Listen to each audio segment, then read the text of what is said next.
Está começando mais um episódio do Feira Pod. Galera, sério, finalmente a gente começou a encaminhar o ano de 2022 de um jeito maravilhoso. Muita novidade está chegando na estrutura do Feira Pod, mas eu não vou falar de estrutura hoje. Eu vou falar de quem tá na mesa com a gente. Eu vou logo falar, Velame tá aqui de novo com a gente. O cara é tão fã que ele não desiste e hoje ele tá acompanhando. Mas, na minha frente, o grande jornalista José Raimundo. É uma honra te receber aqui na mesa do Feira Pod, José. Meu muito obrigado. Imagina, Rodrigo, a honra é minha, meu amigo. Essa é sua câmera, você pode dar um alô pra galera, quiser mandar recado, falar bem, falar mal, conversar com alguém, pode olhar pra ela e falar à vontade. Esse é o melhor podcast de Feira de Santana, né? Vocês já perceberam aí, né? Olha só o astral aí Exatamente. De Rodrigo, de Diego, de Alan, que está filmando aí, vocês não estão vendo, mas ele também é do grupo. E dessa figura aqui que é meu amigo querido, pode ser até Rafael o melhor, Velame. mas não é o primeiro. Mas é verdade, pessoal, vocês estão diante aí de dois comunicadores excelentes, um diretor de fotografia maravilhoso e outro jornalista aqui de Feira de Santana. Ainda tem aqui, ó, a Eveline, a Bia, né? O pessoal aqui da casa. Como é o nome de vocês? Desculpa. A Nicole e Daniela. Hoje tivemos bastidores plateia. lotados, plateia. Palminha, tudo Temos mais. aqui uma pequena plateia de altíssimo nível, né? Exatamente. Assim como é o podcast também, Feira Pod. Que maravilha. Um prazer estar aqui com vocês. Eu fico até nervoso, juro por Deus. Porque vocês estão tão famosos, esse podcast está tão poderoso em Feira de Santana que eu tenho vergonha. Eu já falei para Rafael, rapaz, eu não sou bom entrevistador. Estamos aqui hoje para acabar com essa história. É um ótimo entrevistado e um melhor ainda entrevistador. Com certeza. É isso que eu inverti. Eu quis dizer que eu não sou bom entrevistado. Eu gosto mesmo de fazer entrevista. Eu sou o melhor entrevistador do que entrevistado. E é engraçado, Zé, que várias pessoas que estiveram aqui, que falaram bem assim, eu sou tímido com as câmeras, eu não costumo falar muito. Depois de uns 30, 40 minutos, a gente dava risada, porque já estava num nível assim que a gente falava, nossa, imagina se essa pessoa fosse... Mas isso é o astral íntima de vocês, é a energia que vocês passam, vocês são... É porque Feira traz essa vontade dentro da gente. E é verdade. Essa cidade é uma cidade especial. Eu tenho muito carinho, tenho muita ligação. Né? Você já morou em Feira de Santana. Já morou em Feira, Zé? Eu sou meio feirense. Eu sou cidadão feirense, né? Título dado pela Câmara de Feira. Um dos títulos merecidos da Câmara de Feira. Exato. Velame, disse que o de Velame está encaminhando. Tá para chegar. Mas eu tenho uma ligação forte com Feira de Santana desde criança, né? Meu pai, ele era carpinteiro e toda semana ele vinha para Feira de Santana fazer compras, né? Madeira, todo o material da carpintaria dele, né? Ele buscava aqui em Feira de Santana. E algumas das vezes, assim, quando ele tinha um pouco de paciência, eu enchendo o saco dele, né? Era pirralho, e aí ele me trazia. Né? Então, a ligação com Feira de Santana vem daquele tempo. Isso, hoje eu estou com... Não vou falar, não. Vinha de Riachão, né? Nessa época de você Riachão do Jacuípe. Eu sou de Riachão do Jacuípe. Você é natural de Riachão do Jacuípe. Eu nasci na roça, né? Numa fazenda. Fazenda não, um sítio, né? Uma propriedade que era do meu pai. Ele já era carpinteiro na roça, que fica a 10 quilômetros da cidade. E depois, eu tinha 8 anos quando fui para Riachão, para a cidade mesmo, morar. Aí ele montou a carpintaria dele lá, em Riachão. Eu estudava de manhã e à tarde ia ajudá-lo na carpintaria. Eu era o encarregado pela limpeza da carpintaria. Eu ia perguntar, sabe fazer alguma coisa? Rapaz, Tem talento? Naquela época eu fazia muito cabide de guarda-roupa para vender. Na feira, ia vender cabide na feira. No fim de semana de Riachão. De feira, minha produção era pequenininha, não dava para isso. Mas vem de lá. Depois, já numa outra fase da minha vida, né, mas ainda na adolescência, eu vim para a feira com 16 anos de idade. Eu tenho um tio que mora aqui, vocês devem conhecer, já ouviram falar, o Rafa conhece, as meninas também conhecem, que é o ex-padre Albertino. Já ouvi falar. Então, o padre Albertino é meu tio, né? E eu morei na casa dele durante muito tempo, quando ele era padre ainda, ali na casa paroquial do Jardim Cruzeiro, na paróquia do Jardim Cruzeiro. E meu tio foi quem... É fundador do MOC. É né? fundador do MOC, Movimento de Organização Comunitária, Sim. que é uma ONG também muito respeitada, que tem uma folha gigantesca de serviços prestados, né, nas comunidades rurais, né, não só da... Do CISAL também. de Feira de Santana, mas na Bahia inteira o MOC tem experiências assim maravilhosas. E meu tio era padre ainda naquela época, eu estudava aqui no Colégio Municipal, eu fiz o científico aqui, o curso científico aqui. No Agostinho Freire da Mota? Não, Colégio Municipal Joselito Amorim, Ah, sim. não era isso? É, Ali perto do fórum, do lado do É fórum. isso mesmo. ao lado do fórum. Eu fui contemporâneo de uma turma boa, né? Raimundo Lima. Sim. Raimundo Lima, nós fomos contemporâneos naquela época, que é jornalista, hoje é cantor, né? Passou um tempo em Angola. Exato. Cremildo, não sei por onde anda Cremildo, mas era uma pessoa também muito... E a gente até participava, nós participávamos de um grupo de teatro, né? Aqui em Feira de Santana, naquela época. Época no fim da ditadura ainda. Uma vez a gente foi meio escorraçado É mesmo. Aqui em Feira? do auditório do SESI, que fica lá no Cruzeiro, lá no Jardim Cruzeiro. Uma peça que a gente estava encenando, era eu e Raimundo Lima. Na verdade era um diálogo, né? Meio de protesto, né? Da seca, textos de Jorge de Andrade, Paulinho Tapajós, aí você já imagina, né? Mas a gente... Aí a censura... Nós não fomos assim mais atingidos, digamos, né, pela repressão, porque o meu tio ajudou.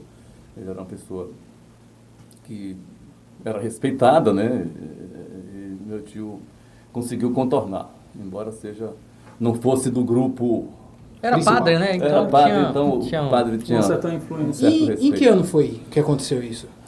Rapaz, eu tinha 17 anos. 17. Estamos falando aí de 70, 69, naquela época mesmo da repressão. Nunca vou me esquecer, cara. Eu estava com um primo que morava aqui com ele, Teodoro. Eu passei um tempo também na casa de minha tia Nini, né, irmã da minha mãe.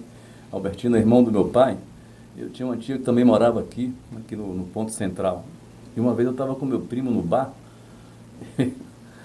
E aí, era meio tarde da noite, né? Eu era adolescente, tinha aí por volta de 17 anos.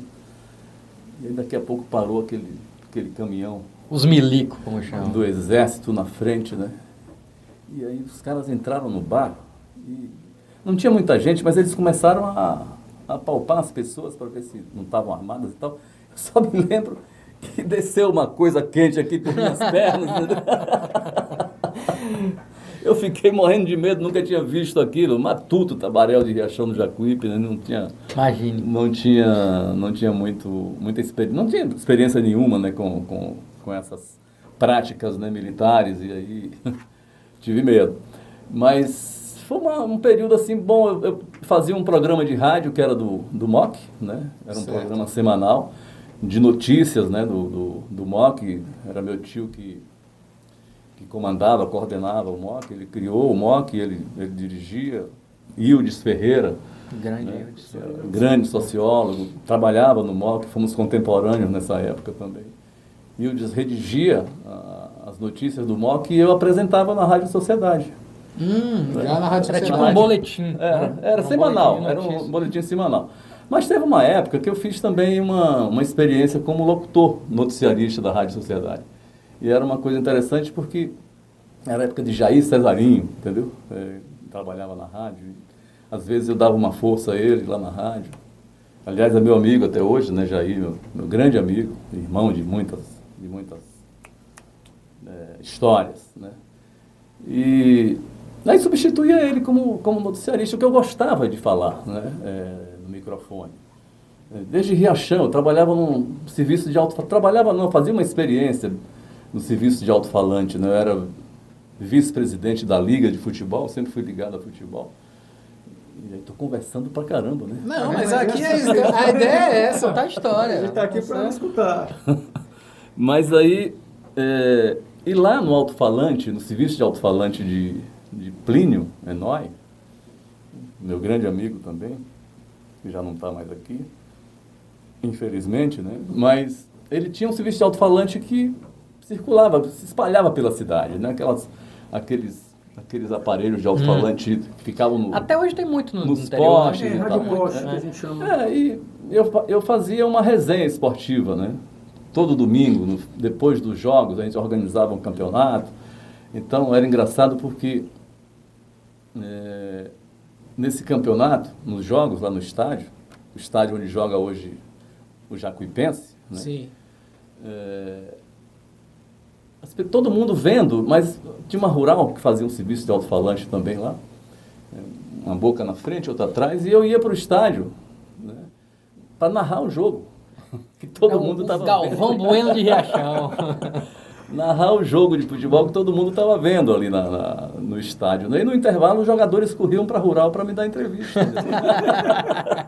Era a grande oportunidade deles, né? E surgiu daí, né, a ideia de Plínio de me dar um espaço, né, me ceder um espaço no serviço de alto-falante dele para fazer uma resenha esportiva lá na cidade, né? E era o maior sucesso também, porque as pessoas gostavam, levavam o jogador para entrevistar, levava técnico, torcedor, sabe? E ficava todo mundo na praça de Riachão escutando. Lembra que essa época não tinha rede social, Sim, né? exato. A televisão não era uma coisa tão normal assim, que todo mundo... devia ser uma coisa que movimentava bastante, né? Mas era isso mesmo, entendeu? E desde então eu tinha uma certa paixão, né, pelo rádio, né? E o rádio para mim era uma coisa assim muito inacessível, porque morava em Riachão, o máximo que o veículo mais poderoso que existia naquele período era o serviço de alto-falante de Plínio. Ele era o magnata da comunicação de lá. Eu era viciado em rádio. Hoje eu estou querendo me viciar em podcast. E nesse podcast aqui. Né? Ah, esse com certeza. Ô Zé, foi aí que começou a carreira de jornalista para você? Foi a partir desses momentos, desses contatos como repórter... de futebol, de alto-falante, como a Rádio Poste, foi nesses momentos que você falou, caramba, é isso que eu quero fazer? Mas não tinha noção disso ainda, sabe, Rodrigo? Porque era assim, eu fazia isso porque gostava muito, né? Eu me identificava, as pessoas diziam que eu tinha voz legal, não sei o quê.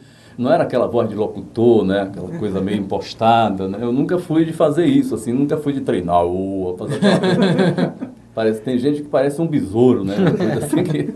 Eu sempre falei com naturalidade, né? Como eu estou falando aqui agora. E as pessoas gostavam dessa forma, né? Mas eu não tinha a menor ideia, né? Que isso fosse um dia se transformar na profissão que eu persegui aí durante 40 e poucos anos, né? Persegui não, ela me aturou, né? 40 e poucos anos.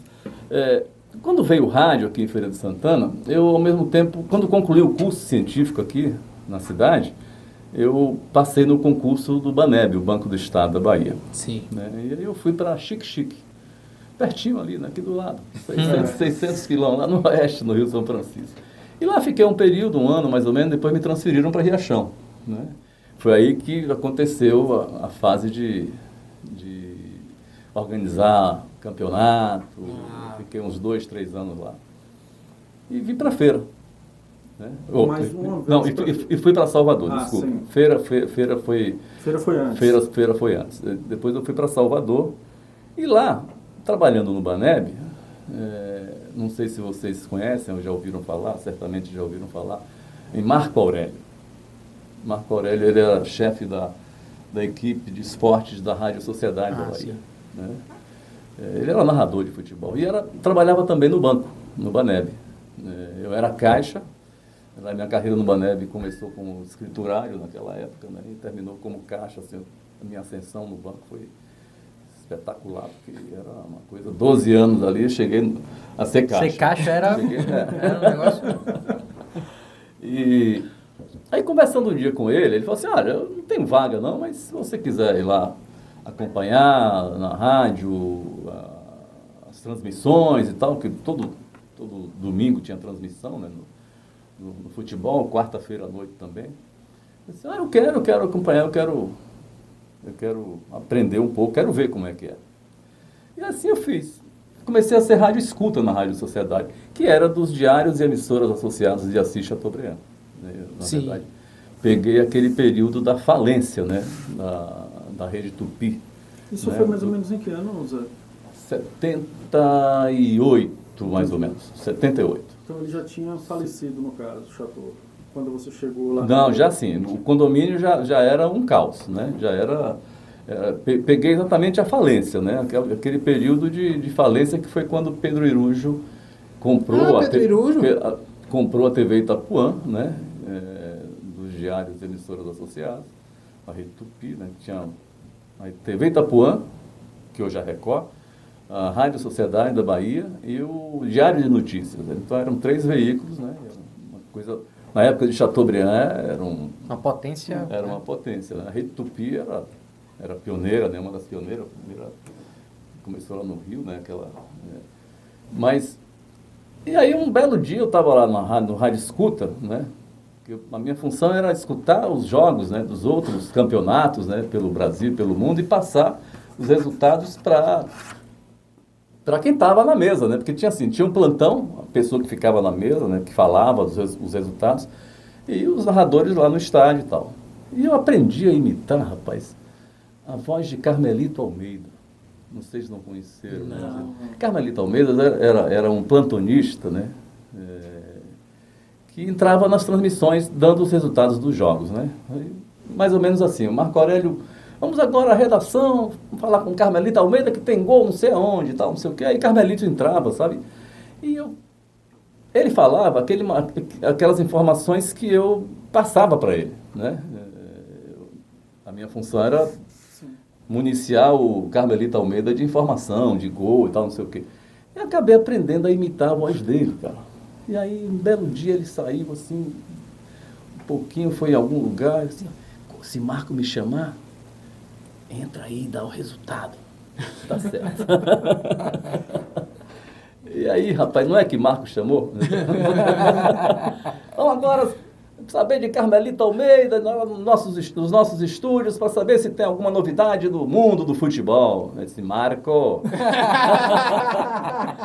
gol no Maracanã, Roberto Dinamite faz 1 Vasco, 0 Flamengo, informando o Sanave, o seu revendedor Volkswagen. E Marco nunca soube, sabe, nunca soube disso até hoje, acho que ele não sabe dessa história, entendeu? E Carmelito era uma figura maravilhosa, meu amigo. Aí sim, como evoluir para a TV?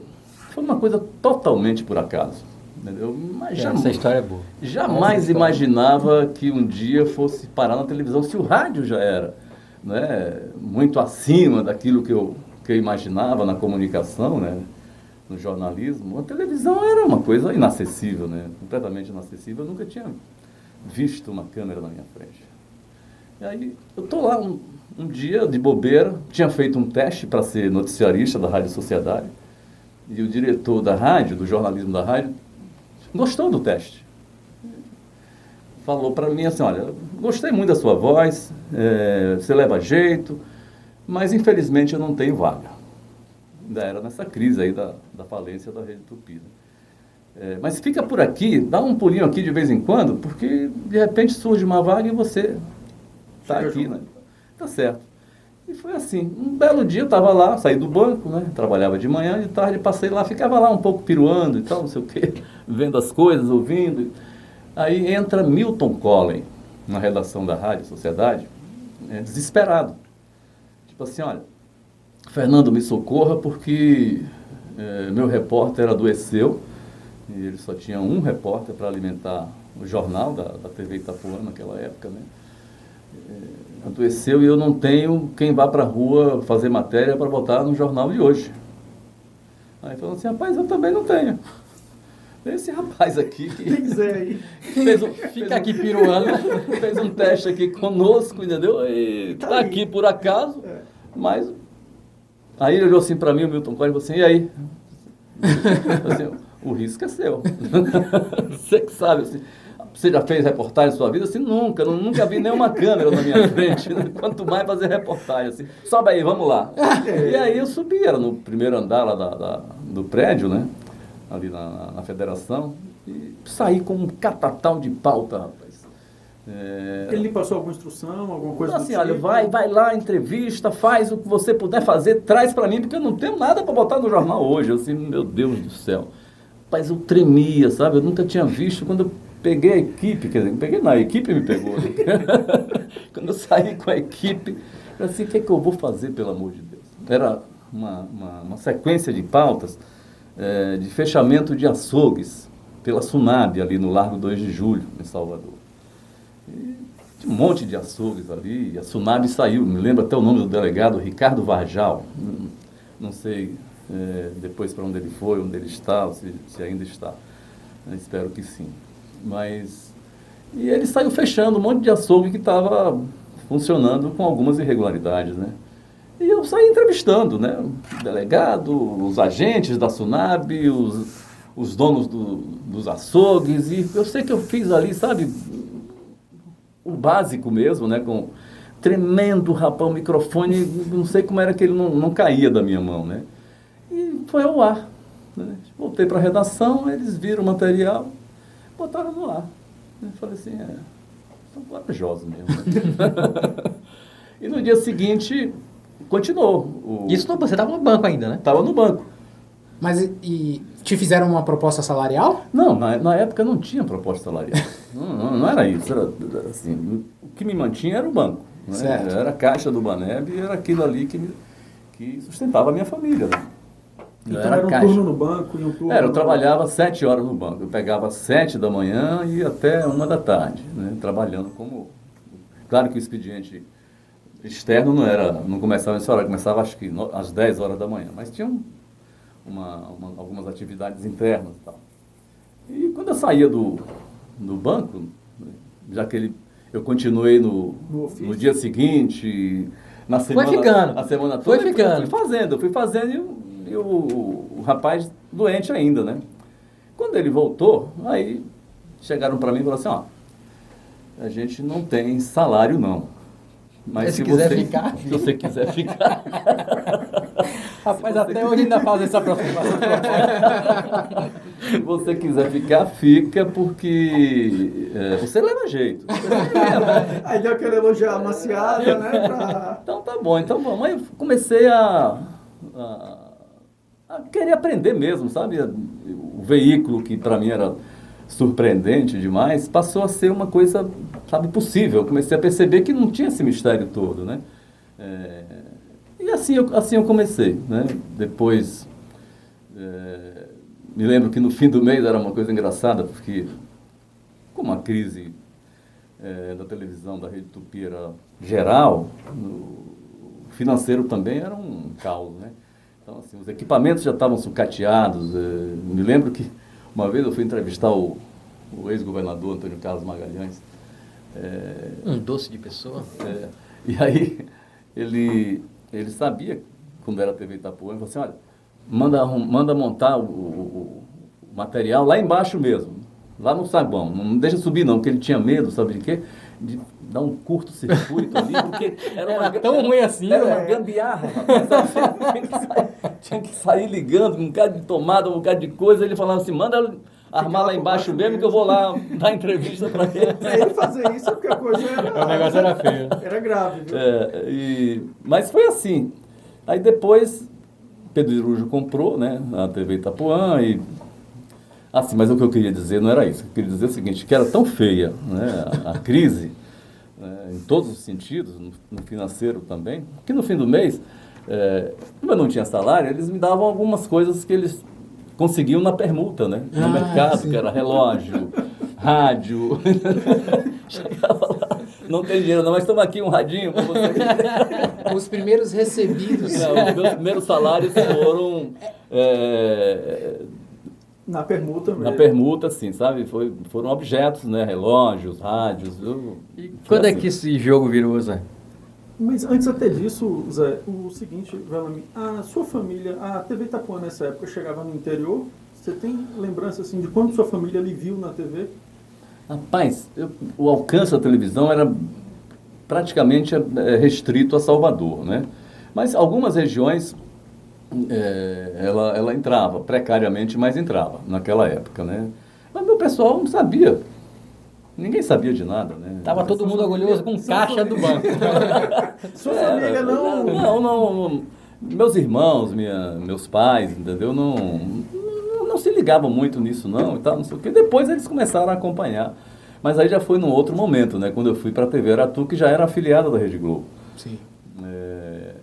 Em 84, mais ou menos, eu recebi um convite lá da TV Aratu para ir trabalhar lá. Até quem fez essa ponte para mim na época foi Hermano Henning, que é meu amigo até hoje. E eles me chamaram para trabalhar na TV Aratu e eu fui, fiquei lá uns 8 anos. Aí foi quando eu passei a ser repórter credenciado para entrar nos jornais, nos telejornais da Rede Globo, no Jornal Nacional, que era um funil, era uma peneira assim. Imagina.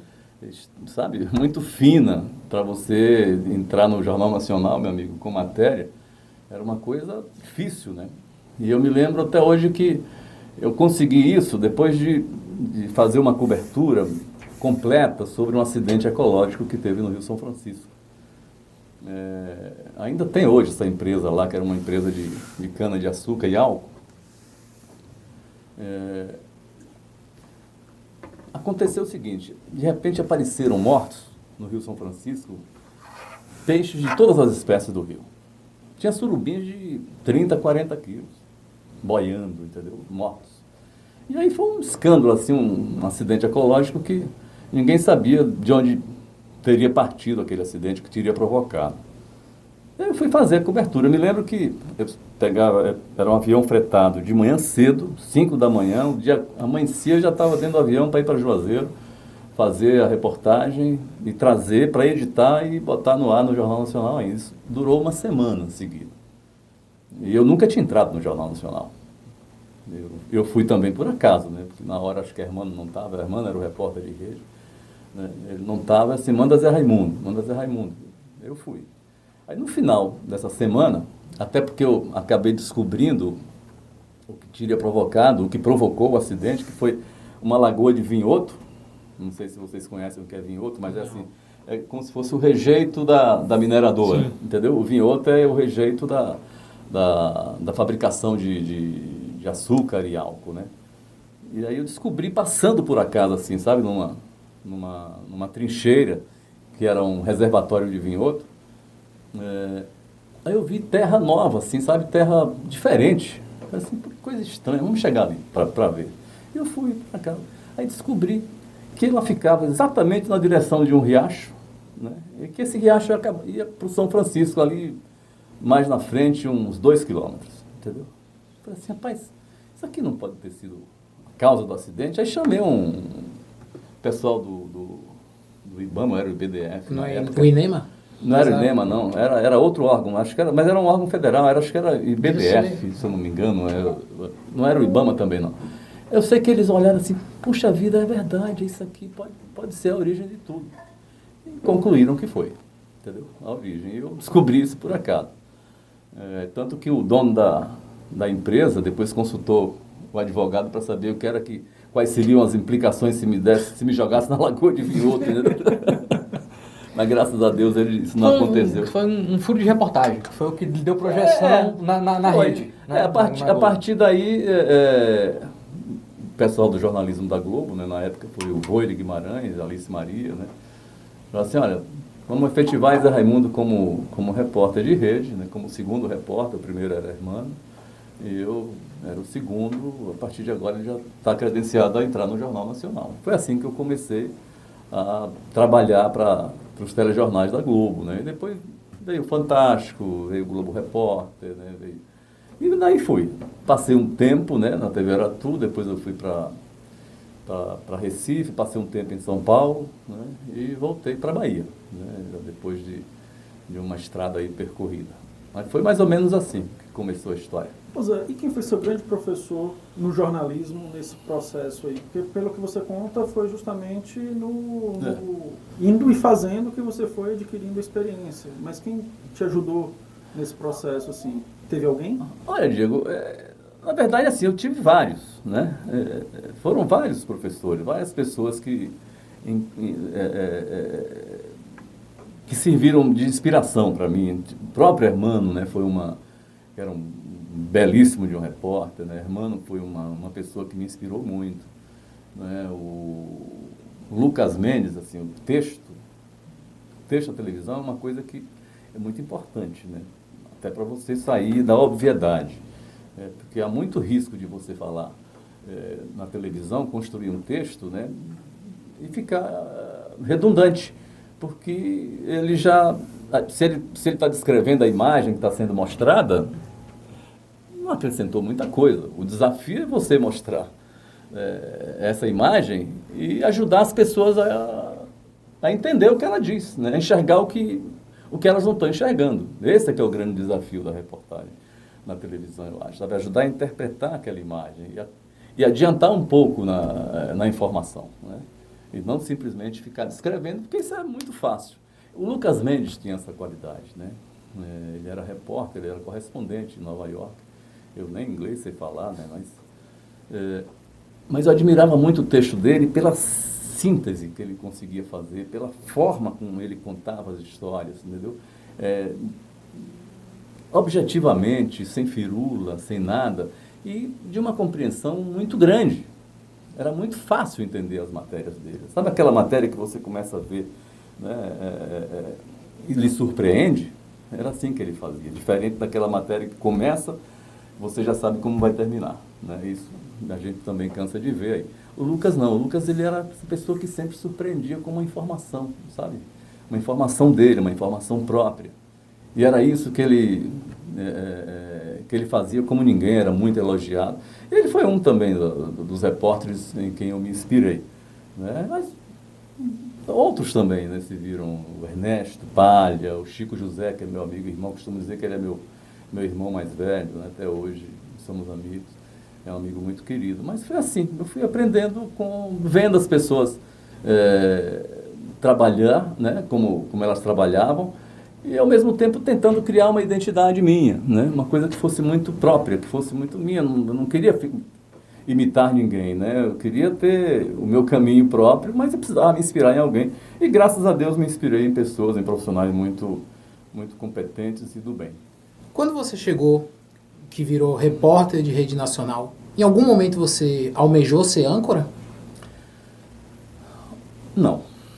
Eu sempre disse que o estúdio, para mim, nunca me deixou bem. Assim, eu nunca me senti à vontade no estúdio. Eu sempre encarei o estúdio como uma camisa de força, entendeu? Eu sou o bicho do mato. Eu gosto de ir para o mato, eu gosto de contar história, entendeu? O estúdio é muito chique para mim. Eu não tenho, sabe, roupa para ir para o estúdio, entendeu? Não tenho. Mas, assim, respeito muito, né? E é uma atividade, né, que é muito importante nesse processo hoje do jornalismo na televisão, muito valorizada também, né? Mas eu sou do tipo ainda o carregador de piano, né? Eu gosto de ir para o mato, eu gosto de ir para a rua, eu gosto de fazer as coisas, entendeu? Eu gosto de conversar com as pessoas, eu gosto de gente, né? E no estúdio você conversa só com seus colegas, não que eles não sejam gente, claro, todos são gente boa. Não é que jornalista não é muito gente, né? E todos são gente boa, mas assim, eu gosto de conversar com as pessoas, eu gosto de ir para a rua, eu gosto de tentar revelar a alma das pessoas, é esse o grande desafio. Você recebeu convite na sua trajetória para assumir uma bancada? Não, eu acho que todo mundo sempre percebeu essa minha deficiência, assim, minha dificuldade em trabalhar no estúdio. Eu fiz estúdio em vários momentos da minha vida, mas sempre substituindo alguém, entendeu? Sempre assim. Faltou Você chegou a apresentar o Globo Rural? Apresentei o Globo Rural durante muito tempo aqui na Bahia, apresentei outros jornais. Eu me lembro que na TV Aratu, no Bom Dia Bahia, tinha uma história muito engraçada. Engraçada não, né? Mas assim, cada mês, o Zé Amilcar, que era diretor de jornalismo, né, meu grande amigo até hoje, o Zé Amilcar escolhia um repórter para fazer a agenda do interior e a agenda da capital dentro do programa, né? E essa agenda era apresentada da redação.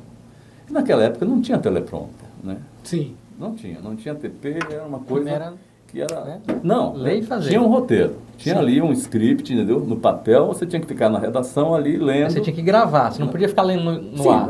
mas gravar não dá, que era muito grande, o Rafa. Você tinha que ir passando, né? Pegar e Você botando tinha que por fazer baixo. aquela coisa, sabe? As pessoas só sabiam que eu estava lendo ali, não precisava esconder isso, né? Mas era...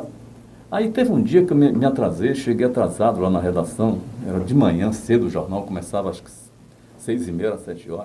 Eu cheguei em cima do laço, rapaz. Aí peguei deu mal para sentar, entendeu? Na cadeira, lá na redação, e pegar o script da agenda, acho que da capital. E aí eu fui lendo e tal, não sei o quê. Daqui a pouco, olha, hoje na ilha de Itaparica, que me esqueço disso, vai ter um encontro assim, não sei das quantas. O palestrante de hoje é um japonês. Não conseguiu ler o nome do cara. O nome desse.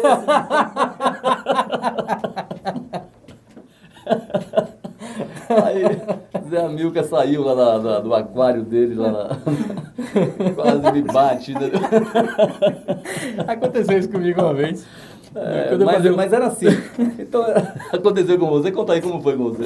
eu fazia o programa da Globo, tinha uma parte que era um giro pelo mundo. E era notícias, cada notícia de um país e tal. Aí tinha um era eu que lia, outro era a Poliana Rodrigues, que era uma repórter que trabalhava com a gente. Um era ela, um era eu. Aí chegou numa parte que era minha, tinha um nome russo lá, muito louco, velho. Aí eu comecei a ler e falei assim, Robinho, como é o nome desse russo aí mesmo, Robinho? E o Robinho não entendeu. Não, Robinho, o russo tá... Você não tá com o roteiro na mão, não, Robson Brito? Aí deu... Eu tava prestando atenção, não joguei pra ele. E ele deu assim, agora eu entendi que você jogou esse negócio. Esse nome aqui é impronunciável. A gente levava uma brincadeira. Não Mas podia. eu acho que... No rádio cabe isso, mas na TV não cabe. Exatamente. Né? Ou o que ele pensou? Um japonês. Eu podia falar, também um russo. Na rádio cabe essa brincadeira, mas na TV não. Se eu fosse falar aquele nome, ia ser um palavrão. Eu não sei que nada. Eu vou correr esse risco, não. Vou ficar por aqui mesmo. Mas assim, a minha carreira como apresentador, entendeu? Sempre foi muito nesses momentos assim de substituição. Não foi muito adiante, não. Até porque eu nunca foi uma coisa que eu tivesse muita vontade de que acontecesse, né? Não sei. Zé, tem uma história que tem uma relação muito profunda com você, Feira de Santana e Brasil. Porque nessa época eu não morava em Feira ainda. Que era a história do Leonardo Pareja. Conta um pouquinho desses bastidores, porque você foi o primeiro a chegar, como foi isso? Não fui o primeiro, não, Rodrigo. Eu fui... Deve ter sido... Eu fui o escolhido de Pareja. Não talvez, foi o primeiro, mas foi o talvez eu escolhido. tenha sido um dos últimos, porque eu estava fazendo naquele dia, no dia que ele chegou aqui com a menina, né? Menina de 15 anos que foi sequestrada lá no Caixa, no bairro de Ondina, em Salvador. Eu estava nesse dia fazendo uma matéria ali na região de Alagoinhas, sobre a rede ferroviária federal. Estava perto. Não estava longe, não. E aí, de repente, naquele tempo não tinha nem... O celular era aquele tijolão ainda. PT 550, Motorola. Pesada, assim, sabe? O tijorola. E eu nem levava ele no bolso, sabe? Não tinha como. Tava precisando de uma mochila. Ficava no carro. Era um carro para a equipe e um carro para o celular. E assim, não era fácil também, tinha que ser numa cidade, tinha que ter... Não tinha sinal em todo não lugar, tinha né? sinal, né? Mas aí eu não sei o que aconteceu, que o motorista lá, não sei se foi o celular, né? Que ele conseguiram encontrar ele, falar com ele no carro, ou se foi alguém, que ele, não me lembro agora, se foi alguém que foi lá no carro avisar, assim, olha, liga para a televisão que o pessoal está querendo falar com você. Aí eu liguei assim, olha, larga tudo aí, corre para a Feira de Santana, porque teve uma menina sequestrada, o bandido levou ela para lá, e eles estão lá num hotel. E está o maior panavoeiro lá. Então, corre para lá, porque o JN vai querer entrada ao vivo para hoje ainda, talvez. Isso era umas 3 da tarde, né? Eu falei assim, meu Deus do céu. Aí, corri para cá. Aí estava lá, sabe, já, o circo armado aqui. E o Pareja fazendo um monte de estripulia, né, Rafael?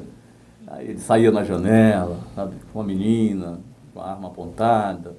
Aí daqui a pouco ele desceu, né, com o lençol, nunca me esqueço. Na cabeça da menina, né? Nunca, dele da menina. Da menina.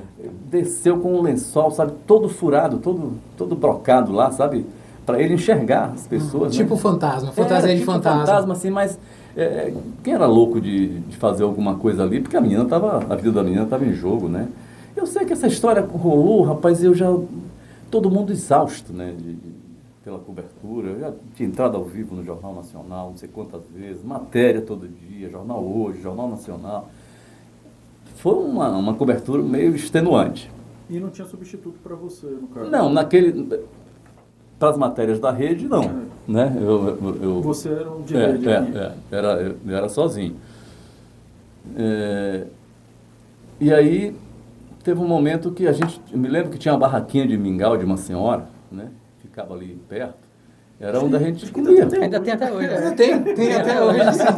Ainda tem essa E é barraquinha. muito movimentada. E à noite, principalmente. Rapaz, foi o que me salvou, entendeu? A gente vai passar lá hoje, porque a gente vai lá tirar foto. Haja mingau.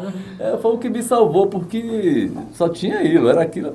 Mas aí, depois de umas 40 e tantas horas já, né, naquela história ali, sem um desfecho, sem nada, aí eu falei assim, rapaz, eu preciso ir ao banheiro. Eu vou ali naquela pensão. Aí falei com os meninos da equipe, assim, ó, eu vou naquela pensão ali, vou ao banheiro, vou tomar um banho, vou pegar um quarto para mim lá, entendeu? Depois vocês quiserem ir, cada um vai de uma vez. Aí tá certo. Aí eu tô lá e tal, na pensão, não me lembro, era bem em frente, ficava quase em frente. Eu sei, do lado de hoje é do lado de uma casa agropecuária, ainda deve ter até hoje.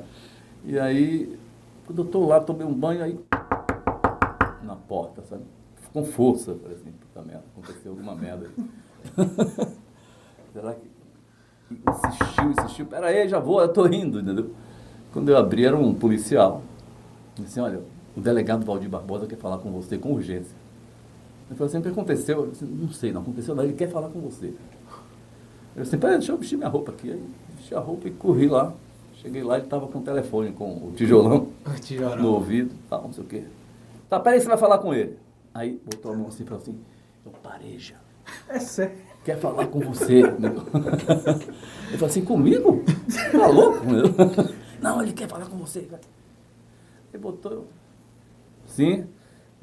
Raimundo, aqui é o pareja. Ó, tô vendo aí sua cobertura, viu? Tô acompanhando. Ele era muito marqueteiro, velho. Esse cara... Você é um jornalista sério, viu? Fala a verdade. Vou lhe fazer uma proposta. Topo trocar a garota por você. Como é? Ó, e tem um detalhe. Você vai poder filmar tudo. Pode levar seu cinegrafista. Se quiser até me entrevistar no caminho, eu vou te dar uma entrevista, eu vou te contar a história toda. Não tem problema nenhum. Rapaz. Fala aí, vai topar ou não vai? Ah, pô, reportagem, nem bem assim. Essa proposta foi... Aí eu falei assim, não, peraí, meu irmão. Dá um tempo aí que eu vou pensar aqui. Aí passei o telefone e pensei, porra, delegado, que história é essa? Agora pense hoje, um delegado fazer isso. Oferecendo isso, tipo, fazendo uma proposta dessa. E engraçado que o cara tava acompanhando, né? Aí eu falou assim, não, rapaz, porra, ficou fazendo gesticulando? Aceite. Aceite, você vai fazer a matéria da tua vida. Aí os coleguinhas chegaram todos assim, ó, você não vai topar não. Assim, não vou mesmo não. Não tô aqui para fazer matéria sobre refém, eu sendo refém de bandido, entendeu? Imagina, eu tô aqui para cobrir a notícia, não para virar notícia. E aí depois eu nem voltei a falar com ele, voltei pro delegado, entendeu? Assim, ó, pode avisar que eu não Zé Raimundo não topou, não. Raimundo é muito frouxo. Você ficou com medo. Morre de medo. Não, eticamente também, já era... também tive medo né? Mas assim, não foi bem esse o motivo, não. Eu sempre tive medo de revólver, embora eu tenha... A Globo também não permitiria, mesmo se você quisesse, né? A Globo não permitiria. Eu consultar e tal, mas certamente tinha acontecido com Chico José lá em Recife, né? Que foi trocado por uma gerente. Ele chegou a ser trocado, né? E depois teve uma discussão, uma polêmica sobre esse papel, sabe? O jornalista está ali Não para ser notícia. Não sei. É uma coisa que... Eu, por exemplo, entendo que não era o caso, não gostaria de me trocar, porque eu não estava ali para isso, estava ali para... Chegou aí para a direção, Zé, de reportagem? Chegou para todo mundo. Conversa? Chegou para todo mundo. Mas depois que eu decidi que não ia. Entendeu? Depois que eu decidi, não vou, e acabou. Pronto. Eu sei que depois arranjaram um advogado. Né? Apareceu um advogado que se propôs a ficar no lugar da menina, a ser trocado, né, pela menina, né, sequestrada. E aí começou a rolar o desfecho da história, né, depois de umas 60 horas mais ou menos ali. Você era um garoto ainda, né? Eu já fiz um podcast sobre isso. Você estava onde? Você lembra? Eu morava em Salvador ainda, Tava em nem Salvador. era do jornalismo. Eu já fiz um podcast sobre isso, inclusive Zé também está contando essa história num podcast que ele vai lançar, um podcast em áudio que ele vai lançar. Com algumas histórias legais. Eu não spoiler aqui já. Não vou concorrer com você, não. Não, que isso. E aí, essa é uma das histórias que ele conta lá com mais detalhes do que aconteceu nesse dia. Mas eu não acompanhei, eu lembro muito disso porque a menina, ela era meio que do meu ciclo de amizades em Salvador, entendeu? Eu tinha assim, vários amigos meus, estudavam com ela e tal. Então, eu lembro que eu acompanhei muita história por conta disso. Mas eu não era da comunicação ainda nessa época. E aí, como eu também já fiz um podcast sobre essa história de Pareja aqui, eu sei alguns detalhes, algumas coisas. Tem uma coisa também que, além desse convite que ele fez a Zé, ele ligava para Geilson no ar. Geilson fazia um programa que era uma audiência de feira na época, Viva Feliz, né? Então, acho que o nome era esse, Viva Feliz, uma coisa dessa. Era uma audiência de feira na época. E Pareja ligava para ele ao vivo e conversava com ele ao vivo. Então você vê que naquela época usava um telefone fixo, ele ligava do hotel, ele ligava para as rádios e um das que ele mais conversava era aquela Geilson, ele ligava e ficava conversando com o Geilson no ar, tipo, dando entrevista. Era uma coisa surreal, assim, ele era muito midiático. Agora imagina se ele... Olha o que ele fez, ele via a reportagem no Jornal Nacional e falou o quê? Esse repórter aqui, ele via Zé pela janela, né, porque ele via tudo. Ele falou, vou chamar esse cara aqui para fazer... Ficar no Jornal Nacional. Pois então, que era o jornal... Ele se via no Jornal Nacional todos os dias, até um dia que cortaram tudo lá, não foi Zé? Cortaram energia, cortaram tudo. Porque ele ficava sabendo todas as informações. Ele conseguia manipular tudo porque ele assistia o jornal todo dia, ele via o que a polícia ia fazer. Ele estava sempre à sua frente. Aí me lembro bem nessa história do rádio, né? Aí quando decidiram que o advogado ia ser trocado pela menina, aí, o Monza, nunca me esqueço, era um Monza cinza escuro. Parou na porta do hotel. Aí ele mandou botar jornal nos vidros, não sei o quê. Era um filme de Hollywood. Aí eu estava assim, um pouquinho distante, aí só estou ouvindo um radialista daqui de feira assim. O Monza tá sem gasolina. Já dando um spoiler pro bandido, pô. Aí, rapaz, todo mundo exausto, né? Todo mundo já não aguentava mais. Assim, não é possível. Quase bato nesse cara. Chamei ele assim, rapaz, não fala, pelo amor de Deus. Aí os colegas também ficaram indignados com ele, né? Acabou, não apanhei não, mas por pouco, mas se ele fosse me bater, eu ia apanhar legal, porque ele era forte. Né? Esse caso do Pareja, vocês contando dessa forma, me lembra o caso da Eloá, em São Paulo. Parece muito. Um pouco parecido, que teve esse negócio de trocaram refém, aí devolveram refém, e ela falava ao vivo em rede nacional... E aí ele teve um fim muito trágico. Foi um fim trágico. Mas é bem parecido. Essa foi a história que mais te marcou? Olha, não, eu diria a você que essa talvez tenha sido uma história, assim, que me deixou meio extenuado, né? Eu sempre gostei de fazer matéria investigativa, e essa não era bem uma reportagem investigativa, era uma reportagem policial. Mas factual, né? Era um factual. Mas não, eu fiz outras coisas que me marcaram muito. Eu fiz algumas coisas melhor, né? Pode contar uma ou só tá no podcast? Não tem. Dê um spoiler aí tem uma que ele contou pra gente. Eu posso falar? Pode, eu tive uma honra de passar, eu, Bia e Eveline, a gente fez uma viagem com o Zé pra fazer um trabalho, e a gente passou praticamente 2 dias dentro de um carro. Um dia na ida, um dia na volta. E Zé Contando história, né? Contando história. Então eu sei dessas histórias todas e mais um monte. E aí ele contou uma história, que foi uma das histórias que ele, pelo que ele contou pra gente lá, que marcou dessa vida de repórter dele, foi daquela da árvore gigante, né? Que você contou lá pra gente. Então, dos angelinhos gigantes, né? Lá no Amapá, entre um parque ecológico, parque estadual, entre o Amapá e o Pará. Mas foi uma aventura espetacular, porque imagina, um grupo de pesquisadores do INPE descobriram no computador, né, fazendo uma leitura de imagens gravadas com câmeras que estavam fixadas em um avião que percorre a floresta amazônica e tal. E aí, de repente, eles se depararam com uma coisa no computador, sabe, que não batia na altura, sabe, das árvores. Nas árvores amazônicas, em média, tem 40, 45 metros no máximo, quando são mais altas, como é o caso da castanheira e tal. E essas tinham mais de 80. Aí ele falou assim, alguma coisa está errada nesse computador. Eles refaziam os cálculos, entravam novamente e tal, e as coisas continuavam aparecendo lá, entendeu? Aquela coisa discrepante entre a média, né, de altura das árvores e aquelas figuras que apareciam lá, de 84, 85, 88 metros. Aí acabaram concluindo que realmente existe um lugar lá na região do Rio Jari, que concentra um conjunto de árvores muito altas, entendeu? De mais de 80 metros. E aí montaram uma expedição para ir lá. Só que é uma região, é um território de ninguém, não tem vida humana por lá. E nós fomos 12 dias, né? Rio Jari acima.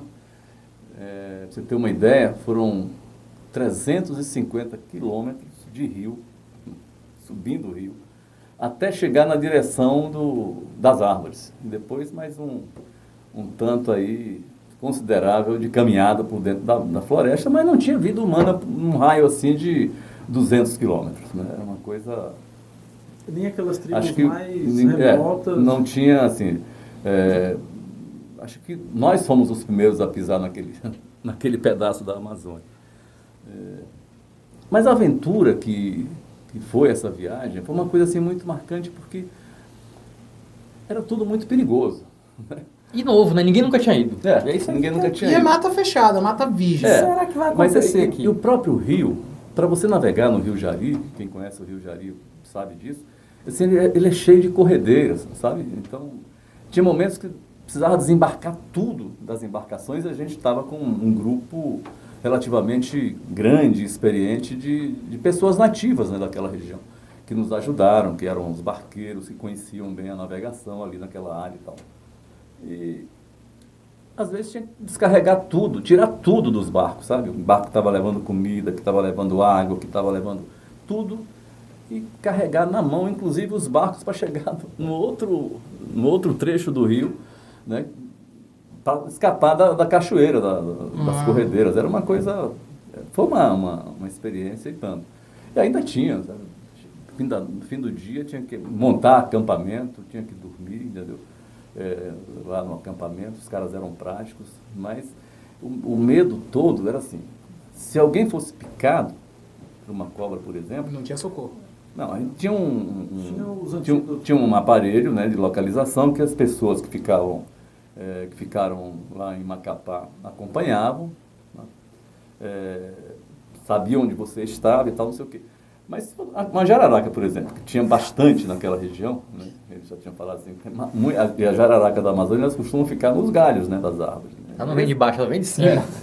E aí eu ficava morto de medo, né? Eu assim, meu Deus do céu, se for picado, alguém for picado aqui por uma jararaca dessa, pode se despedir, né? Porque Daqui que chega o o socorro. helicóptero chegava levava 2 horas e pouco para chegar em Laranjal do Jari, que era a cidade mais próxima. E mais umas 3 horas para chegar onde nós estávamos. E como ia içar alguém? Porque como era que ia? Não tinha local para pouso. Não, Mata selva fechada, não é? Mas graças a Deus não aconteceu nada, a gente chegou lá nas árvores antes, né? Essa matéria até do Globo Rural, se você procurar lá no site do Globo Rural, você vai ver. Angelinos gigantes, né? As maiores... são as maiores árvores do Brasil. Né? Foram as primeiras imagens do Brasil dessas árvores. Desse local, sabe, desse grupo que os pesquisadores, que essa expedição estudou, foi. Né? Tem um outro Angelim gigante numa outra área que não tem nada a ver com essas pesquisas, né? Que essa coisa estava muito bem embasada pelas pesquisas. Então era um grupo de cientistas, né, que estava trabalhando com isso, né? Então, ao todo foram 12 dias? 12 dias, 12 dias. 12 dias de selva. 12 dias de rio e selva. Entendeu? Foi a vez que você passou mais assim numa expedição? Não, eu fiz o Rio Amazonas, da Foz até a tríplice fronteira ali, Tabatinga, entre Peru, Colômbia e Brasil. São 3.500 quilômetros de Rio Amazonas, entendeu? E essa aí eu levei 60 dias. 60 dias? 60 dias de barco, né? Tinha uns barcos que você dormia parecendo uma vírgula. Ele era curtinho. Ficava meio... Mas é porque o rio navega barcos maiores no Rio Amazonas. Não, mas assim, eu falo o compartimento de dormir. Certo. O compartimento de dormir. Mas tem uma coisa tão impressionante, né, no Rio Amazonas, que você vê como ele é poderoso, né, como ele é forte. Ele chega na Foz, ali entre o Amapá e o Pará, na ilha de Marajó, e ele empurra o mar. Né? Nós fomos atrás de um peixinho amazônico que nasce em Iquitos, no Peru. Esse peixe vai, quer dizer, a piracema é feita lá, a desova é feita lá, e ele vai comer no mar, a 150 quilômetros da Foz. Agora veja, o rio chega, empurra o mar, eu provei água a 150 quilômetros da Foz, água doce, no meio do Oceano Atlântico. Entendeu? Pra você ter uma ideia. Esse peixinho que nasce em Iquitos, entendeu? É pescado lá, na Piramutaba. É uma coisa assim, é inacreditável, como a força que ele tem, sabe? A força que ele chega ali naquela região ali do Pará, na costa do Amapá e até a Guiana Francesa, né? Ele sai ali devastando muita coisa e ocupando um espaço do mar considerável. Entendeu? Vai perguntar? Pode ir. Qual é o rio mais marcante? Rio São Francisco? Rio Amazonas? Olha, o São Francisco. Essa pergunta. O Rio Amazonas eu até fiz foram 2 programas, 2 Globo Repórter com meu amigo Chico José. Ele saiu da nascente e eu saí da Foz. E nos encontramos no meio do rio. Sim. Né? Lá em Tabatinga. Fizemos 2 programas bem interessantes também. Mas o Rio São Francisco é uma paixão. Né? O Rio São Francisco é uma coisa assim tão forte na minha vida, porque, você tem uma ideia, eu já fiz 3 vezes essa viagem, da nascente à Foz, né? E cada vez que eu ia lá, eu achava histórias e personagens, sabe, incrivelmente fortes, né? Poderosos, assim, do ponto de vista jornalístico. Né? E eu tenho a impressão que se eu fizer uma 4ª viagem, e eu até penso em fazer isso um dia antes de partir, para escrever um livro de reportagem sobre São Francisco, com esse olhar mais voltado para o povo do Rio, o povo ribeirinho do São Francisco, que é uma coisa... O São Francisco é maravilhoso. Só o milagre que ele significa, né, que ele representa. Uma reportagem sobre o Rio São Francisco, que não ser com a voz de Zé Raimundo já é uma coisa estranha, né? E quando eu vejo, eu fico, com o Zé contando essa história e tal. Parece que é marcante. Do Rio São Francisco, que Zé Raimundo contou ao longo da carreira, são sensacionais. Teve momentos assim, bons, né, de você ficar feliz no Rio, mas momentos também de muita tristeza. Eu vi o Rio seco em alguns momentos, entendeu? Tem uma lagoa ali na região de Xique-Xique, é uma lagoa marginal, como eles chamam, né? Que é um berçário de várias espécies de peixes, né? Essa lagoa, meu amigo, ela tem 7 quilômetros assim, de extensão, linda, sabe? Cercada por uma floresta de carnaúba, tal, que é uma palmeira bonita. Essa lagoa secou totalmente. E eu vi, sabe? Eu vi peixes, assim, infelizmente eu tive que pisar num piso de peixe morto, né? A lagoa secou e eles morreram, escaldados, né? Como se estivessem num caldeirão. Então, em vários momentos de São Francisco, de seca, né? Eu acompanhei também o drama da população, o drama dos ribeirinhos aí, correndo atrás da água, para irrigar a plantação, para beber. Terrível. Agora não, agora está cheio, né? Está transbordando. Até as cachoeiras que Sobradinho está no maior nível. Passou de 100%. Estão liberando. A gente esteve lá tem pouco tempo. Estão liberando 4.000 litros por segundo. Isso é uma vazão altíssima, né? A ponto de não dar ali uma parte de Juazeiro, ali aquela região mais próxima do Rio de Juazeiro está inundada. Porque 4.000 metros por segundo é uma vazão muito grande. Os caras estavam acostumados a liberar 1.800, 1.500 metros, de repente eles passam a liberar 3.500, 3.800, agora 4.000. É muita água. José, você falou da preferência pelo Rio São Francisco, né? Aí tornar a coisa um pouquinho mais difícil é o seguinte, Rio São Francisco ou Vale do Pati? Porque, assim, teve talvez uma das suas últimas matérias, reportagens, na verdade, lá para o Globo Repórter, que eu fiquei impressionado. Eu estava na casa da minha mãe ainda, eu falei assim, nossa... Já viu um velhinho subir? Não era nem a parte da subida, porque teve uma parte também de caverna, não foi? E você lá, salvo engano, estalactites, alguma coisa do tipo. Eu falei assim, cara, eu cansei só de estar vendo Zé Raimundo ali naqueles espaços minúsculos ali. Então, assim, Pati ou São Francisco, e como se preparar para uma trilha dessa aí de 5 dias no Pati, que acho que é a trilha mais longa. Eu acho que, sabe aquela coisa que todo mundo tem que fazer uma vez, todo mundo que gosta, né? Não, claro. Tá anotado. No meu também. Nossa, simpatia. Aquilo ali é uma... Eu acho que é uma das coisas que você tem que fazer. Né? Atravessar o Vale do Pati. Porque, assim, não há nada no Brasil parecido com aquilo. É uma paisagem, é um cenário tão... É um santuário. Você se sente ali dentro de uma, sabe, de uma natureza tão poderosa, tão forte, né? Que renova tudo. Né? O Vale do Pati é uma coisa impressionante. Quando você chega ali no Morro do Castelo, que aquela subida é uma subida muito íngreme, eu levei algumas quedas ali subindo, aí lá no topo, 1.500 metros de altitude, lá no topo tem uma caverna, que é uma das raras cavernas, né? Que ficam no topo de uma montanha, né? Porque realmente a caverna está no subsolo, né? Mas essa não, essa fica lá no topo. Você atravessa, ela tem uns 800 metros mais ou menos. Quando você chega do outro lado, aí você, sabe, descortina aquela coisa espetacular que é a visão, sabe, assim, do coração da Chapada Diamantina. Né? É muito legal, é muito bonito. A vontade que você tem é de ficar ali, né? Eu sentia, eu quero ficar aqui, eu não quero descer não, eu vou ficar aqui, entendeu? Porque é muito bom, passa uma energia muito, muito bacana aquele lugar. Né? Se for falar de Chapada, meu amigo, aí agora ele vai ser o prefeito da Chapada.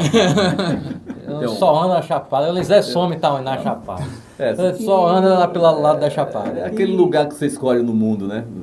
Eu vou muito no Vale do Capão. Eu tenho um colega de infância que abandonou a vida dele aqui e hoje mora no Vale do Capão. E diz que não volta. Assim, ele vem visitar. Não sai mais, né? Diz que não sai mais, não. Eu tenho a impressão que se tiver alguma coisa um dia e para tiver um pedacinho de terra na Chapada, vai ser difícil me tirar de lá também, entendeu? Vai ter que ir lá, viu, Rafa? Zé, e assim, uma das últimas vezes foi engraçado porque logo após essa sua reportagem lá na TV Globo, eu encontrei contigo. É claro, não tinha Feira Pod, não tinha nada. Ali em Santa Bárbara, num restaurante que tem ali na beira de estrada, estava você. Eu paro ali para comprar requeijão, tomar café. Paramos lá na última viagem, inclusive. Ele já viu avisando que tem que parar em Santa Bárbara ali naquele. Ele disse que o requeijão de Santa Bárbara é maravilhoso mesmo. É bom. Santa Bárbara e Tanquinho, são dois que... Sim, e tem a concorrência ali entre eles, entendeu? Eles estão até trabalhando lá a questão da identidade geográfica ali do requeijão, enfim. Mas assim, o que me chamou a atenção, eu estava almoçando ali e aí ia te perguntar, é difícil almoçar hoje sem alguém te pedir ali para tirar uma selfie? Ou, né, antigamente era um autógrafo, né? Porque eu vi uma quantidade absurda assim, eu ia até falar com você, mas teve uma hora que eu falei, não tem como possível, não falar. Imagina. E ele almoçando e a galera, minha filha aqui, fulano ali, Beltrano. Eu falei, velho... Vou responder por ele, porque senão ele vai dizer que não, que nada, que não acontece não, mas... É tranquilo. Você viajar com ele, principalmente na estrada, nesses lugares, você parar, parece que ele é candidato. Ele é o prefeito da cidade. O tempo inteiro, assim, o tempo inteiro, todo mundo falando com ele. Porque o pessoal, eu acho que ele também passou a vida inteira viajando nessas estradas aí, enquanto tava no ar mais ainda, que a pessoa vê na TV, aí chega no almoço, tá ele lá na cidade da pessoa, né? Olha ele almoça, olha ele almoça. Na estrada, e ele conhece todos os restaurantes dessas estradas, velho. Todo lugar que ele passa, pá, aqui tem uma carne só boa, aqui tem um peixe bom ali, aqui tem um bodinho, aqui tem um bodinho, vai comer bode todo dia. Ele sabe, dá pra fazer o guia gastronômico das BA e BR aqui da região, porque ele sabe tudo. Então, o cara que fala, vi Zé Raimundo no posto, é verdade. É verdade. É o lugar que ele mais fala. Mas, ô Diego, isso é uma coisa que não me incomoda, cara. Entendeu? Já naturalizou? Não me incomoda de jeito nenhum, entendeu? Eu tenho uma paciência, sabe? E até, assim, não vou dizer que... Eu gosto, como eu te falei antes, assim, eu gosto de gente, né? Então, tudo que chega perto de mim, que seja do bem, né? Que seja... Né? Eu trato com respeito, sabe? Com educação. Eu acho que todo mundo merece isso. Assim, eu acho que não serve para nada, né? Aquela fotografia. Vai dizer para elas. Mas eu não me recuso, pelo contrário, eu estou à disposição de... Mas não acrescenta nada, só para repetir. Zé, a gente já está nesses encaminhamentos aqui, né, do meio para o fim, mas talvez seja uma das perguntas mais polêmicas aqui. Você é Bahia ou Vitória? Porque eu nunca vi nada seu Zé Raimundo falando se sobre isso. posicionando. Entendeu? Nunca vi você com a camisa e tal. A gente ficou até na dúvida aí, dar uma camisa do Bahia ou dar uma camisa do Vitória. Você está certo, Rafa. Tá vendo? Tá Eu certo. falei que não era. Você tá Eu certo. falei que não. Rapaz, Ou não pode falar? não, posso, e falo com muito orgulho, entendeu? Embora eu não esteja passando por um momento bom, mas eu sou rubro-negro. Sou rubro-negro, assim. E traz pra aqui pra lhe zoar. Tá jogando aqui em feira, né? É, Na Arena Cajueiro. vai jogar, Jogou. e vai jogar contra o time da minha cidade, né? Contra o Jacuipense. Jacuipense. Isso é ruim porque data o podcast, né? Não, Ou não tem problema já não. aqui já sai. Não, mas rapidamente. eu tenho uma ligação com o futebol, né, muito grande, e com o Vitória eu tenho uma ligação antiquíssima, sabe? Eu tinha um time de botão em Riachão, né? E meu time de botão era Vitória, porque vocês não eram nem nascidos ainda, mas tinha um cara que jogava no Vitória, que era um argentino, chamado Fischer, entendeu? Esse cara fazia gol assim, era brincadeira, era ele e Rick. Rick né? nigeriano. Rick era já num outro momento, mas antes de Rick teve Fischer, que era um centroavante. Meu amigo, esse cara era muito bom, né? Era o tempo de Mário Sérgio, sabe? Daquele André Carpes. André Catimba, né? Que morreu faz pouco tempo. Então o Vitória tinha um timaço, né? E o meu Fischer lá do botão, que era um cascudinho, não era esse botão, era um cascudinho, era um botão de roupa, né? Sim. Meu pai, esse Fischer fazia gol de botão lá no meu... que era um espetáculo, entendeu? Então, assim, eu já gostava do Vitória e consolidou depois do artilheiro de botão lá também. Ô Zé, como eu tô tendo a oportunidade de conversar com um jornalista que começou já faz um tempo, já tem um período de estrada longo, você pegou uma época da ditadura, quando Peguei. você virou jornalista. E eu acho que as pessoas estão começando a esquecer o problema que foi a ditadura, e é legal ter a experiência viva para poder contar um pouco como era ser repórter e jornalista na época da ditadura. Não era fácil, né? Nunca foi. Eu me lembro que eu peguei o período de Geisel, como repórter, Geisel e mais Figueiredo. Médici eu peguei criança, então não trabalhando, né? Mas Geisel e Figueiredo eu peguei trabalhando, né? Em várias coberturas, e era uma coisa terrível. Eu me lembro que uma vez em Bom Jesus da Lapa, Figueiredo foi lá e eu fui cobrir, né? E teve um momento que ele ia passando assim, eu meio tentando pegar uma falinha qualquer dele, sabe, uma bobagem, fiz uma pergunta, assim, sabe, meio à distância e tentei me aproximar. Meu amigo, recebi um pescoção aqui, sabe, tipo, saí catando ficha e pegaram o meu crachá, que tinha aqueles crachás de credenciamento, arrancaram assim Na hora. No pescoço. Isso não podia reclamar. na tora, né? Na tora e assim, ó, a última cobertura. Tipo, sabe? Eu estava ali, então ele estava levando a minha credencial para não. Da próxima vez que meu nome chegasse lá, assim, esse está indeferido. Mas era uma coisa, não era fácil, né? Era um período muito difícil, embora tivesse nesse momento ruim, algumas pessoas eram mais maleáveis. Eu me lembro bem de Mário Andreasa, né? Você tinha, por exemplo, assim, chegar a Figueiredo, né, que era o presidente da República, era uma coisa meio difícil, porque segurança era um tanto truculenta, digamos assim. Já o Andreasa não, o Andreasa ele facilitava, né? Eu entrevistei o ministro Andreasa, ele era ministro do interior, né? Ele era um militar mais polido, digamos assim, entendeu? Mais político. Mais político, também. Mas ele nunca colocou dificuldade, pelo menos, não sei se eu dei sorte, né? Alguma matéria sua foi censurada, Zé, nesse período? Não, acho que não. Sabe por quê, Diego? Porque eu estava, na verdade, assim, isso foi bem no início da minha carreira, né? Eu estava naquela fase ainda de factual que não... eu já... nunca fiz, assim, grandes reportagens, sabe? Naquele período, eu cobria mesmo factual, não era uma coisa como hoje, se eu estivesse fazendo escalado para fazer alguma outra coisa. Porque o factual, explicando para quem não entende a linguagem jornalística, é o seguinte: factual, a pauta sai de dentro da TV. Então, um produtor antes já tinha meio que pré-apurado algumas coisas, passa para o repórter para ele ir para a rua. Então, ele já sabia já saía mais ou menos com a linha editorial do negócio já pré-definida. Então, você vai cobrir hoje um acidente, você vai cobrir hoje um... Não tinha a pauta polêmica que ia contra o governo, por exemplo. Não existia isso. A censura... A censura já vinha antes de chegar nele. A censura já chegava quando... Já chegava censurado. Se mandava a matéria antes... Não é que mandava, existia um guia. O governo já tinha, isso aqui você pode falar, isso aqui você não pode, isso aqui você não pode, isso aqui não pode. Entendeu? Então, na pauta da TV, quando chegava na mão do repórter, já vinha censurado.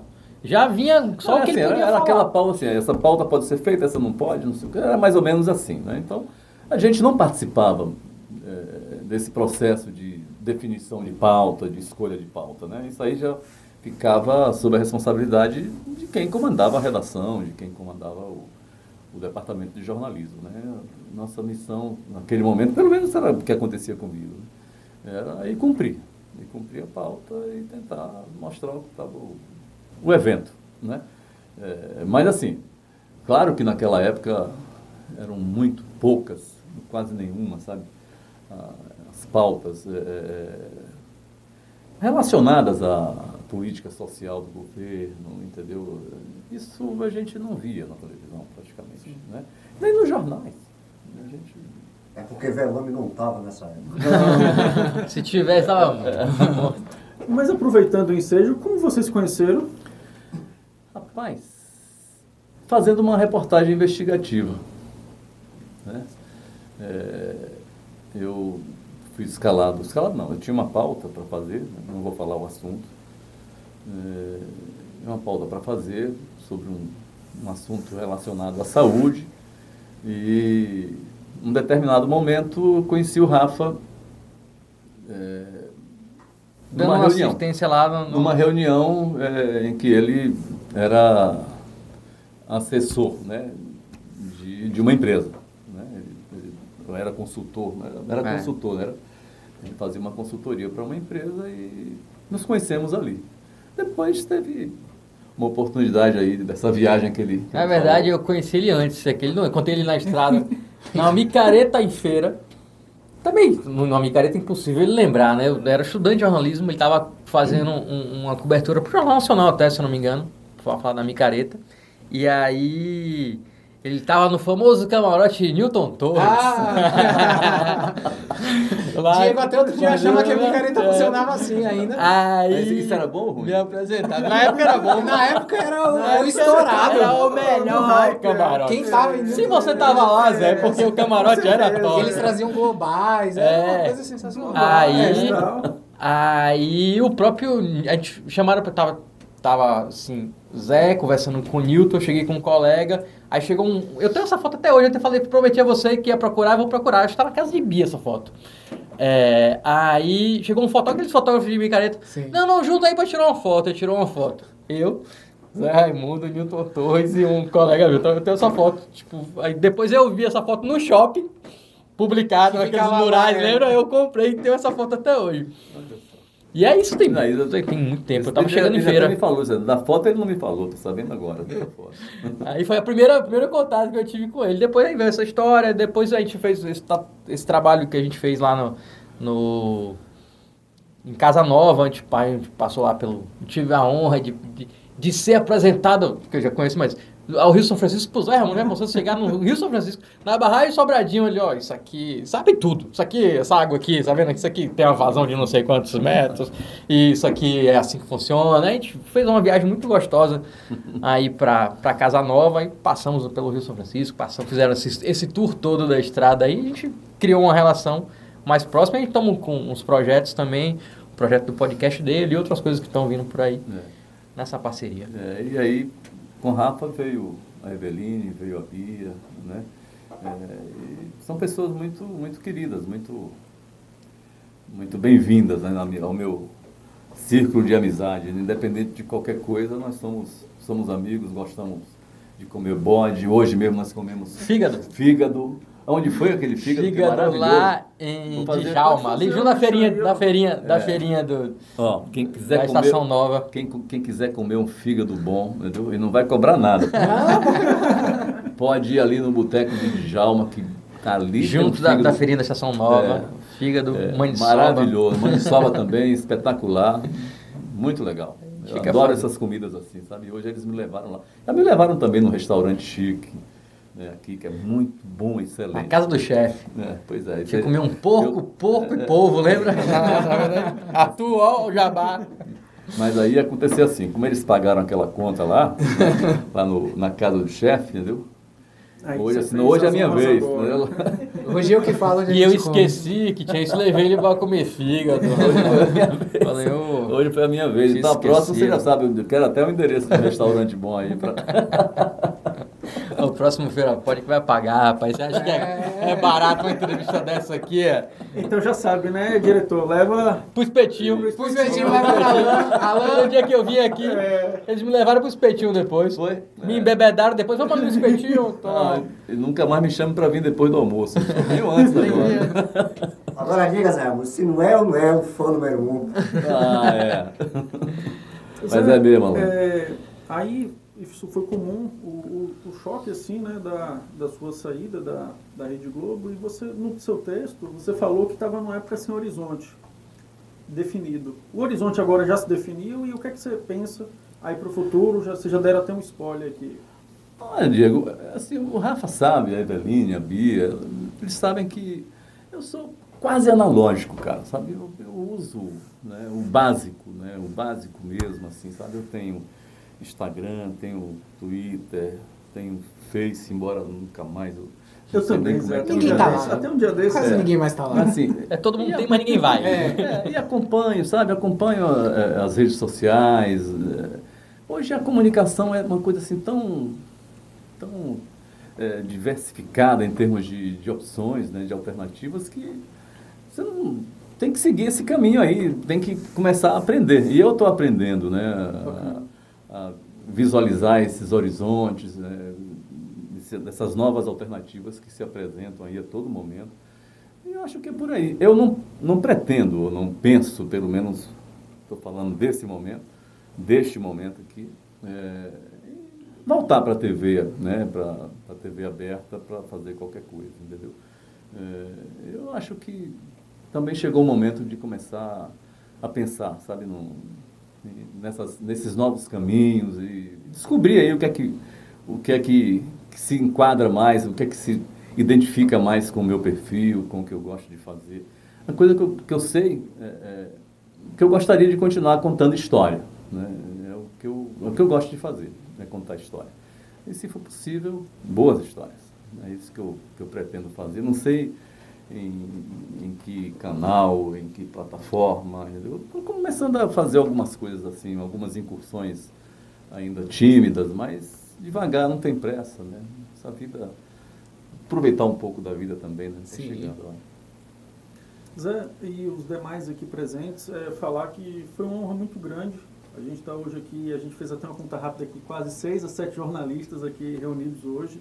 Eu também, que estudei ali na FRB, em Cachoeira, então era muito comum ver, vez ou outra, às vezes até você passando por lá também, fazendo alguma matéria ali no Recôncavo, então é um rosto que é muito presente, muito comum para quem é estudante de jornalismo ali. E agradecer, gratidão. Está acabando já, Diego? Pensei que a gente fosse conversar mais. Eu falei o quê? Mas... Ele ontem, não vai entrevistar não sou bom entrevistar. Todo mundo Aí ele fez, exato. faça ele lá para você participar também, porque senão não Eu- sei se vai ficar bom. Eu falei sobre isso, velho. Eu falei sobre isso, que era bem comum essa questão aí. Começa todo mundo tímido. Exato, e aí vai ganhando, vai Pois vai é, mas intensificando. vocês são tão envolventes, né? São tão, essa energia é tão legal, né? O Alan, Mas sabe? você Esse povo também, todo Zé, aqui. Você também, essa sua voz, esse seu timbre aí, que É você diz que não é de marcante. locutor, mas, meu amigo, tem locutor aí que não tem essa voz. Eu volto no tempo com você falando. É sério, Zé. Você falando, eu lembro dos meus sábados, eu lembro mesmo, dos meus Rodrigo? domingos pela manhã, eu juro pra você. Coisa legal. E a sua voz, assim, é como eu tava falando um pouco antes, sua voz, eu não sei porquê, eu ficava preso quando você começava a falar, e como a gente, no decorrer da nossa conversa, você fez muito Rio São Francisco, Vale do Pati e Muito tal, e eu Globo sempre Repórter gostei. aí, muita sexta-feira. Muita sexta-feira à noite, e aí você... Família reunida em Você casa. para pra assistir assim e fala, caramba, velho, que legal. E agora tá conversando com você, é bom demais. Porra, é isso aí. É isso aí, esse cara que me Não, passou. Aí, agora imagine tudo isso depois num podcast, essas histórias. Você vai ter essa Exatamente. nostalgia Conta ouvindo essas história. histórias dele num podcast, né? Exato. E aí agradecer a Velame também aí pela confiança. Velame já é de casa, você já ficou de casa. Agradecer a Velame Os também, caras porque mais uma vez ele fala, tem que me pessoal, velho, eu contratar. sou o fã número 1 mesmo de vocês e tô aqui. Não, mas entendeu? ontem E vou quando trazer ele os me falou, brother. Pode Pode falar, Zé. Ontem, quando ele me falou, Diego, assim, olha, eu falei para ele, Rafa, estou indo aí para a gente conversar e tal, não sei o quê, com você, com Evelyn, com Bia, vamos sair com vocês. Aí daqui a pouco ele disse assim, você não toparia participar da gravação de um podcast aqui? Ó, Eu já não deu opção. Eu falei, Zé, eu já vou marcar aqui um podcast de você. Ele, Rafa, eu não gosto, porque eu não sou bom entrevistado. Não, mas eu confio em você, tá certo, vamos fazer. Aí daqui a pouco ele vem, Rafa, eu não sou um bom entrevistado, não. É melhor, não, Zé, não, então veja lá pra você participar também, porque eu não vou ser um bom entrevistado. Eu falei, Zé, eu tenho certeza que você vai ser um bom Impossível, não tem como, entrevistado. tanta história. Ele fica, você vai contar suas histórias lá. Que mas não foi- tem contador de história melhor do que esse. Não, Ele não, contou as mas- histórias, vocês não ouviram nem metade das Com histórias ainda. certeza. mas foi um prazer grande, sabia?